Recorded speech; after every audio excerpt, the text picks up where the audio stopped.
Que legal que você está conectado conosco. Estamos aqui diretamente de uma das salas, onde vai acontecer agora uma palestra muito legal sobre InStory POS e o que acontecerá com o meu legado POS. Então, eu convido a todos vocês para ficarem conectados e acompanharem todo esse conteúdo que começa a partir de agora.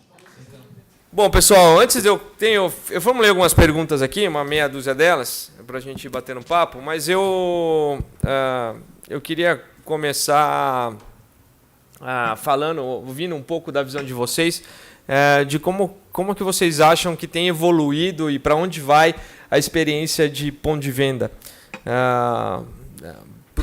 basicamente para o consumidor, e olhando um pouco como isso impacta as tecnologias envolvidas em todo o legado de POS hoje no mercado. Não sei, você pode começar pelo... Vai falar as outras 5 ou eu começo com essa? Pode começar, não tem pode problema. Começar? Então, pode. Tá acho que desde o começo da Estônia a gente sempre focou numa tese que é a de digitalizar o mundo físico, né? Então, respondendo essa pergunta do para onde a gente acha que vai, a gente acha que vai para o digital, tá? Vai de que forma? Acho que cada vez você vai ter que olhar por nicho para você entender cada nicho o que vai se encaixar. A gente não entende que o POS vai sumir, talvez que ele vai se transformar. O POS não é uma métrica que a gente usa dentro da empresa. Então, muitas vezes perguntam, quantas máquinas você tem na rua? Não sabemos. Não é o nosso foco contar a máquina na rua. Tá? Até porque boa parte das nossas capturas de transação não ocorrem através de POS, tá? E sim das outras tecnologias que a gente disponibiliza. Então, esse é um pouco de quebra de mindset.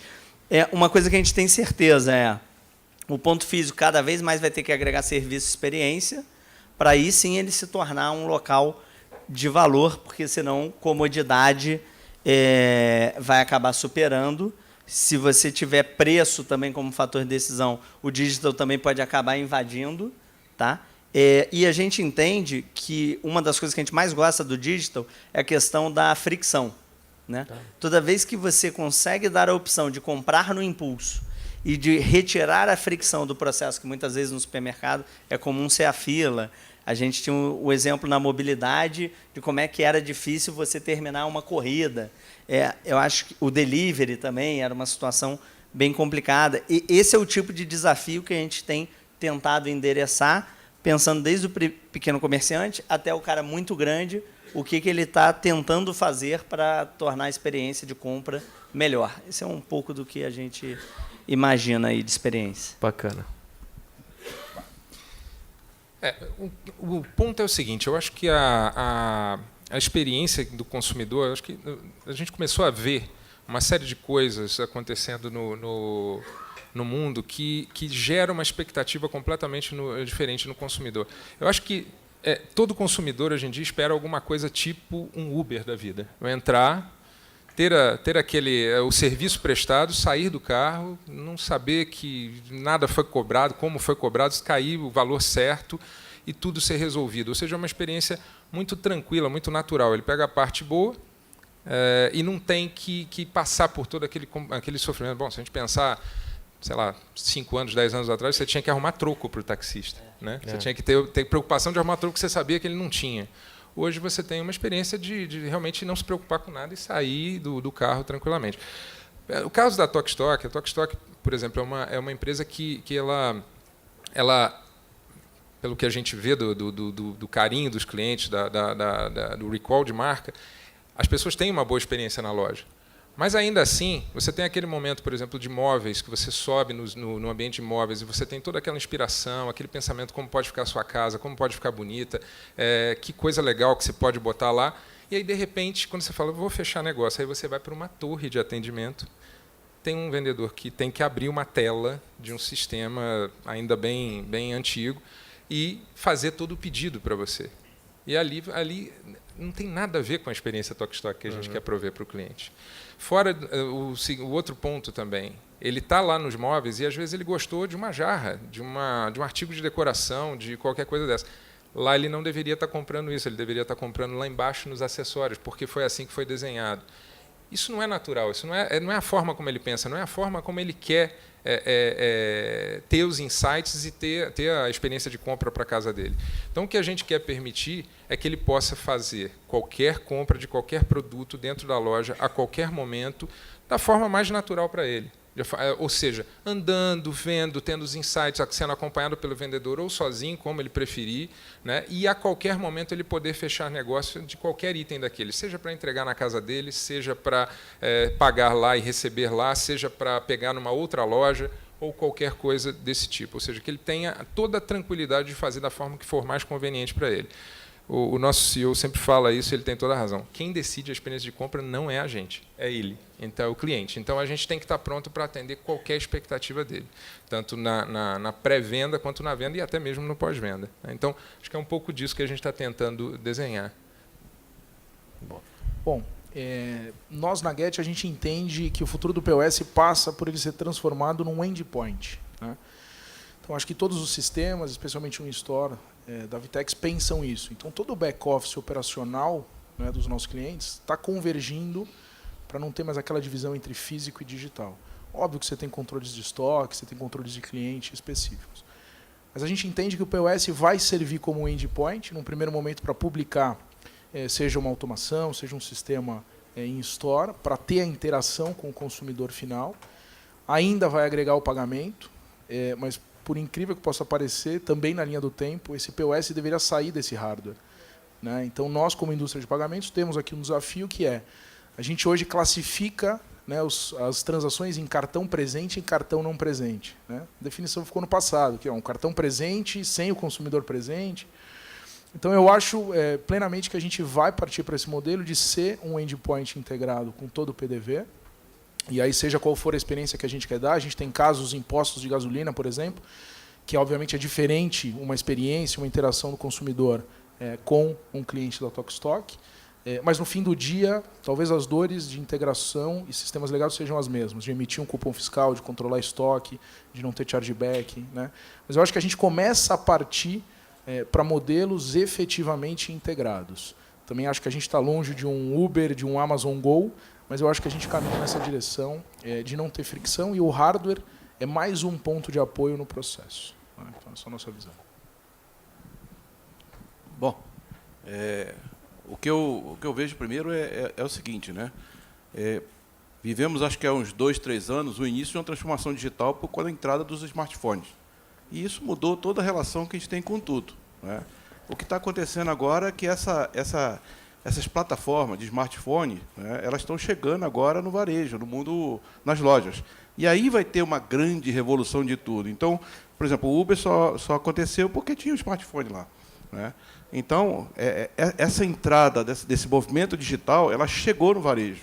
Então, as máquinas que antigamente dividiam-se entre o mundo offline e o mundo online, não existe mais, porque você tem lá o smartphone que ele permite que a tua loja que estava lá está na tua mão. Então, essa é a grande mudança. Eu tenho quase certeza que me chamaram aqui para dizer que o POS ia acabar, né? Então, você confirma que o POS vai morrer, né? Na verdade, eu acho também uma grande evolução, né? Nada acaba do dia para a noite, né? Tem um amigo meu que ele fala, tem coisa que é igual cheque, né? Ele vai acabando, né? Então, os POS tradicionais eles vão acabando, vai ter um movimento de troca, vai ter uma evolução natural, porque tem software sendo desenvolvido, plataformas sendo desenvolvidas, as coisas entrando. Naturalmente, essas plataformas, o pagamento, ele não vai ser mais um dispositivo de pagamento, vai ser um dispositivo que tem pagamento, né? Esse pagamento ele vai acontecer de diversas formas. Por exemplo, na China, hoje, o pagamento tombou para QR Code, então, aqui no Brasil não tombou ainda, tem outras razões de movimento, até de players que estão no mercado, né? Mas é isso. Assim, o smartphone chegou na loja, e essa é a grande revolução que tem. A mesma que teve na nossa vida, a quantidade de coisa que a gente, há 2 anos, 3 anos atrás, não tinha, que tem hoje, e essa revolução vai acontecer nas lojas, no nosso mundo, no nosso consumo, e nós, como consumidores, aí, querendo tudo ao mesmo tempo, vamos estar sempre buscando algumas coisas novas aí. Ô Jorge, quando você fala assim, você quer dizer que o POS vai deixar de ser uma máquina de pagamento para um device com pagamento integrado, é isso? O movimento dos adquirentes, né, de ir para o mundo digital, quando eles falam que tem plataformas Android, eles não conseguem fazer esse movimento de uma vez só. né? Mas a ideia é o quê? Permitir que as empresas coloquem seus softwares que quiserem e que ele tenha pagamento. E amanhã esse dispositivo ele tem pagamento, daqui a pouco ele vai ter outras funcionalidades, né? Então, é isso aí. O POS vai virar uma máquina que também tem pagamento. E sabe lá se amanhã não vai ter outra coisa, né? É por aí. Eu acho que, de prático, o que a gente vem pensando, por exemplo, para viabilizar isso na Tokstok, é justamente usar dispositivos móveis dentro da loja que possam, seja com, por exemplo, uma das soluções que existe no mercado é a in-store da Avetex, junto com alguns parceiros e com um ferramental de adquirentes, de subadquirentes, para que possa você transformar cada vendedor de loja em um vendedor, um advisor para aquele cliente sobre decoração e também um caixa. Ou seja, ele possa ser tudo em um. Ele possa mostrar, ter insights sobre decoração, ter o mostruário inteiro, inclusive com vitrine infinita, né, não depender só do que tem na loja, ter visibilidade de todo o estoque da rede, poder definir com o cliente qual é a melhor forma que ele quer aquele produto, se ele quer entrega em casa, se ele quer entrega com montagem, se ele quer pegar lá embaixo, se ele quer parte do pedido para entregar em casa e parte do pedido para pegar na loja, ou pegar numa outra loja mais próxima da casa dele, e cobrar e fechar a operação. Ou não. Ou passar esse carrinho para o cliente para que ele possa levar à frente e concluir a compra em outra etapa da loja, ou passar para outro vendedor que possa apoiar ele em outro setor e terminar essa venda para ele.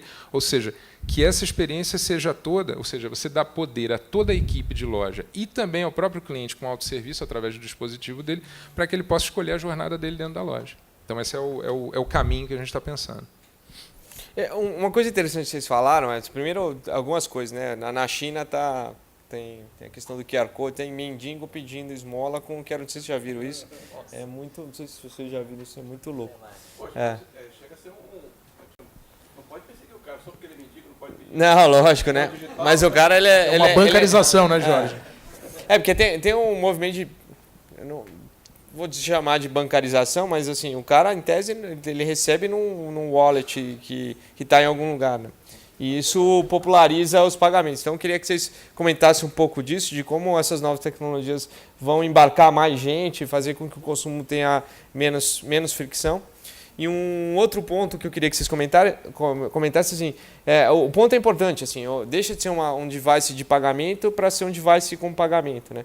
E o que vocês acham que mais vai ter por detrás do device, ou o que a gente pode integrar, qual a visão de vocês do que está para acontecer? Então, essas duas perguntinhas aí para a gente discutir. Eu puxo por aqui. Eu acho que como indústria é invariável que a gente esteja na discussão do peer-to-peer, do peer-to-merchant. Então a gente ainda tem um ciclo de pagamento na indústria que não é o ideal. Muitas entidades na cadeia. Eu acho que isso ao longo do tempo vai se ajeitar, né? Enfim, a gente está vendo alguns movimentos, inclusive regulatórios, para isso. Por outro lado, a gente tem hoje um sistema financeiro bancário que é tido como um dos mais seguros, né, do mundo, justamente, né, pela ancoragem, pela segurança do sistema. Então, eu acho que a gente tem um equilíbrio aqui entre como flexibilizar essa transferência de dinheiro, mas ao mesmo tempo garantir a segurança e risco de liquidez do mercado. Então, eu acho que a gente vai achar o ponto do equilíbrio em algum momento. Temos visto movimentos na Europa também, por exemplo, de bancarização como serviço. Então, eu acho que esse ponto vai caminhar na indústria, mas eu não vejo passos largos nos próximos anos. Do outro lado, né, comentando do device, a gente estava até comentando lá fora. A gente tem hoje uma infraestrutura legada ainda em todos os clientes, adquirentes, que ela ainda não permite fazer movimentos bruscos de integração. Então, é só olhar, o pagamento no mundo físico vai pelo integrador de TEF, o pagamento no digital vai por um gateway de pagamento. O estoque da loja é administrado por outro sistema. Então, eu acho que a gente tem um trabalho por trás, como indústria, de convergir para uma arquitetura orientada a serviço. E eu acho que esse é o primeiro passo para que a gente tenha, de novo, o endpoint como serviço na ponta. Então, eu acho que agora a gente vai passar por uma polarização de soluções, mas que no fim do dia carecem da mesma arquitetura orientada a serviço que hoje a gente não tem de maneira massificada nos nossos clientes, seja adquirentes, enfim, nos players da indústria. Eu acho que nesse aspecto aí Então, a grande vantagem aí que acontece com esse mundo Android que ele traz, que ele permite muita coisa, né? Então, há uns 5 anos atrás, teve um movimento mobile que o pessoal usava aquelas maquininhas para aceitar cartão magnético. Isso gerou um trauma, porque teve muita fraude, etc., né? Mas, no movimento hoje, né, do QR Code, que acontece, por exemplo, na China, são movimentos seguros, porque você consegue, transaciona de um lado, e aí você sobe através do telefone, transaciona do outro, sobe pelo telefone. Eu vejo que, com essas novas tecnologias, vai se permitir outros entrantes, né, que talvez não sejam os mais tradicionais, a sugerir de forma diferente. Por exemplo, rede de café, como os Starbucks ou outro, né? Ele pode, daqui a pouco, de repente, ser uma solução quase que de pagamento, e ele resolver aceitar o QR Code para a rede dele, né? Então, assim, o mundo, esse movimento digital hoje permite novas formas diferentes e seguras de fazer diferente. É só esperar um pouquinho de tempo que eu acho que vai começar a acontecer coisas das mais diferentes aí possíveis e seguras, né? Então, assim, o movimento é interessante, né? E é isso aí, entendeu? Tem bastante novidade aí que vai aparecer para os próximos tempos. Que a gente tem feito, e aí talvez o fato da gente ter sido um dos últimos entrantes nesse mercado pode ter sido uma característica legal. A gente sofre pouco do sistema legado, né? E a gente tem uma vantagem que a gente consegue integrar a tecnologia que eu uso no mundo digital também no mundo físico, né? Então, eu desço com a processadora e eu desço com o gateway também, e a nossa processadora, por ser própria, também acaba entregando esse diferencial. Então, para fazer esse cross de mundo, de omnichannel, igual a gente estava conversando, é uma coisa que a gente está muito pronto, né, para fazer. E aí, enquanto a gente não sabe qual é a tecnologia vencedora, ou qual é aquele serviço que o cliente quer ter no ponto de venda, o que a gente tem feito? A gente tem tentado abrir ao máximo esse mercado para que novos players montem novas soluções. Então, o nosso SDK a gente abre desde o primeiro dia de empresa, então já há muito tempo. O próprio aí que a VTEX usa na In-Store também é nosso. O seu PDV que a gente estava comentando lá fora também integra com a gente. E tem todo o mercado de subadquirente que foi viabilizado, né? Que são essa série de novas máquinas que você tem visto na rua, que foi um movimento que a gente apoia e abriu. Por quê? Porque eu não sei se a forma correta é o cara ser obrigado a passar por um caixa e pagar num TEF, né? Eu sei que é chato pra caramba quando a gente vai lá no Rio, na praia, ter que levar a carteira. Agora, o cara que me vende lá o coco, ele tem a maquininha de cartão, tá? Aqui você vai no parque, puta, agora tem o cartão. Você está no barraca de cachorro-quente ali, o cara tem o cartão. Então, assim, eu acho que isso aí faz a experiência do consumidor final ser melhor. Nem é um mercado que a gente ataca diretamente, mas a gente viabilizou uma série de empresas que estão lá endereçando esse pessoa física, ou esse MEI, ou esse microempreendedor, que são públicos que a gente não trabalha, mas que ele atende. E se o consumidor quer, eu tenho que viabilizar. E aí, quando a gente pensa em soluções embarcadas, toda vez que eu abro a nossa tecnologia para terceiros embedarem na máquina deles, a gente acaba tendo um mercado aí de vouchers para alguns segmentos, que aí ele começa a ter o que ele faz, por exemplo, para posto de gasolina, e ele também passa a ter agora cartão de crédito. A gente tem muita solução embedada com player de fidelidade, com player de recarga, com player de seguro. Então, a gente tem muita coisa que atrela o pagamento a algum outro serviço para que aquela máquina ou aquela experiência se torne uma experiência melhor de pagamentos, e não necessariamente isso precisa ocorrer na minha máquina, né? Então, a gente se vê muito mais como uma plataforma que viabiliza esses outros modelos para os PDVs ou para os outros players de pagamento, do que, eventualmente, o cara que quer centralizar todas as transações dentro da nossa máquina. Bacana. Quer complementar, Luiz? Eu acho que assim, o que mais vem por aí, pensando, eu acho que nem seria num longo prazo, acho que num curto prazo que a gente vai começar a ver cada vez mais, é cada vez mais você depender menos do plástico ou de qualquer outra coisa que você tenha que carregar além do seu smartphone, né? Ou de alguma coisa que você saiba, de alguma informação que você detenha para poder fazer a sua autenticação de alguma maneira. Esse é o que eu acho que a gente, de alguma forma, está vendo em todos os players, todos perseguindo, né? E você vê meios de pagamento por smartphone, como é Google Pay, como Samsung Pay, como Apple. Você vê pulseirinha, acho que da Visa. Ou seja, esse eu acho que é o caminho. Acho que a gente ainda está numa situação muito embrionária. Ainda estão testando muita coisa, a gente não sabe bem o que vai dar certo aí, né? Então a gente vê... E ainda é uma experiência um pouco sofrida. Do outro dia, por exemplo, fui testar com o Samsung Pay, por exemplo. E aí você chega, encosta, aí não lê, aí você encosta do outro lado, aí lê pelo MST, aí o MST te pede dados que você não sabe mais o que é isso e tal. Então, já o Apple... exatamente. Então, mas eu acho que é natural do momento que a gente está vivendo, da adoção de uma tecnologia que ainda está... Primeiro, a gente não sabe bem qual que vai decolar, qual que vai vingar. E segundo, como que ela vai se tornar, vamos dizer, muito mais fluida na operação. Eu acho que isso vai ser um segundo momento, mas os passos estão aí. Então, acho que em algum momento do futuro próximo a gente vai estar lembrando de cartão de plástico como uma coisa... absolutamente do passado. Eu tento já pagar tudo ou com relógio. Exatamente. Quem aí usa algum dispositivo para pagar aí? O pessoal aí, todo mundo. Pô, vocês não valem também. Perguntei pro lugar errado. Tá sacanagem você.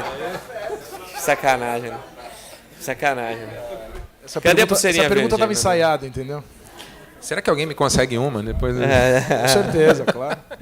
Bom, eu aproveitando o gancho que vocês falaram de Amazon Go, e aí eu já vou falar minha opinião, depois eu quero ouvir as suas. Assim, eu acho que é um modelo fantástico para alguns tipos de negócio.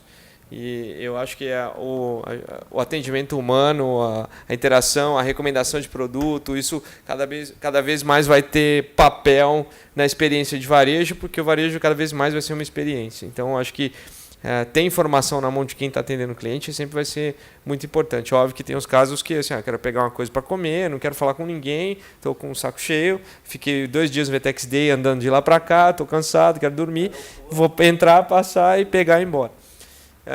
Mas eu acho que tem um espaço gigante, maior até do que o autosserviço, do que o checkoutless, para essa venda assistida. Eu queria ouvir a visão de vocês e como é esse novo ponto de venda.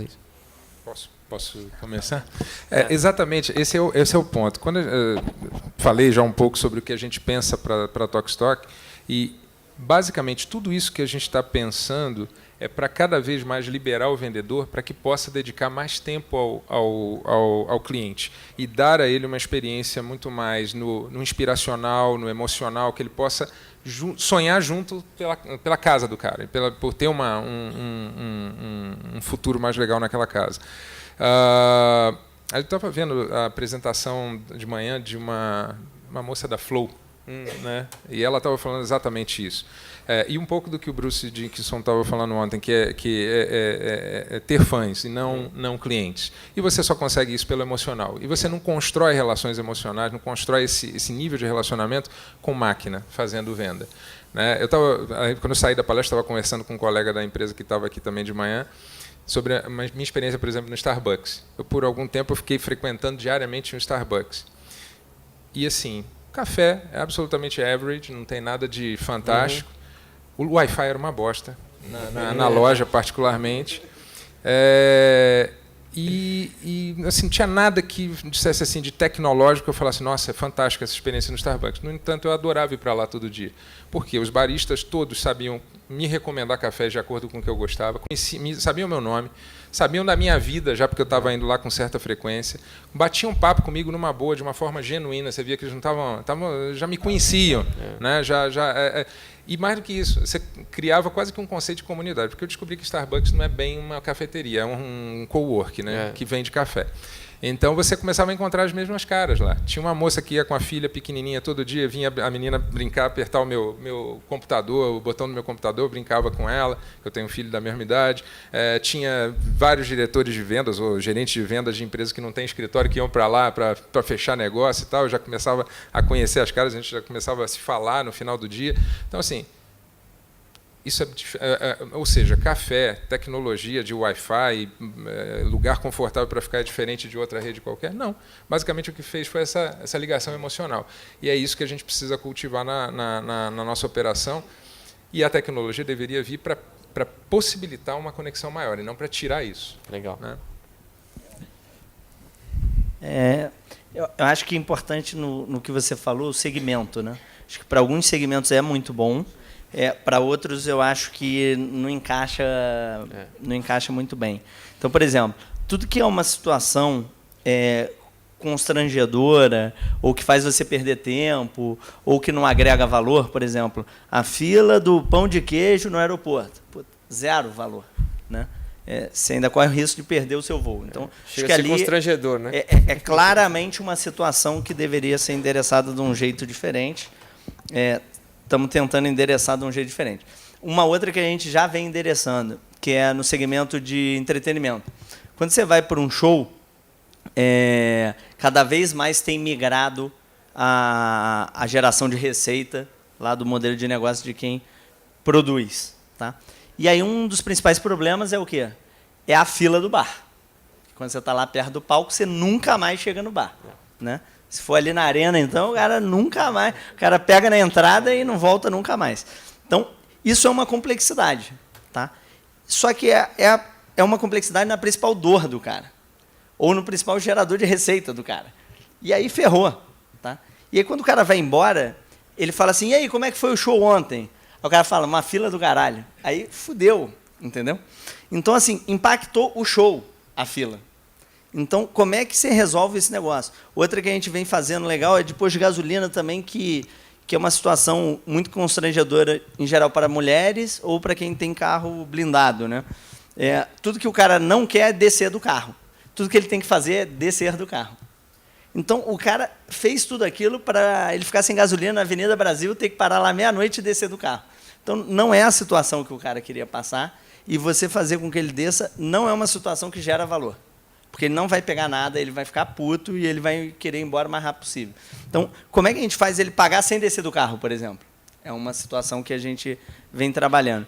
E aí tem outras situações que eu acho que também você descentralizar o caixa ajuda com a questão de espaço, metro quadrado cada vez mais caro, e a questão do quiosque crescendo também é uma situação que o caixa ocupar um quarto ali do quiosque é uma complexidade.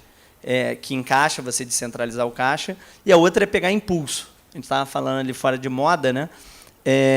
Para a moda, a gente já tem feito algumas coisas de omnichannel para pegar na saída do provador e tentar fechar para não ter o tempo de desistência até o caixa. Então, esse tipo de solução a gente acredita, e para esses segmentos a gente acha que isso tem que ser feito e isso vai gerar valor. E tem outros que eu acredito que não, que o caixa vai permanecer e não necessariamente retirá-lo vai ser positivo, até porque tem muitas empresas que fecham muitas coisas na fila do caixa. Legal. Então talvez vai ter uma resistência aí maior para mudar. Eu vou, me permite aqui, eu vou nessa linha, eu acho que faz sentido por segmento, mas mesmo por segmento, eu acho que a gente tem que criar a individualização da experiência.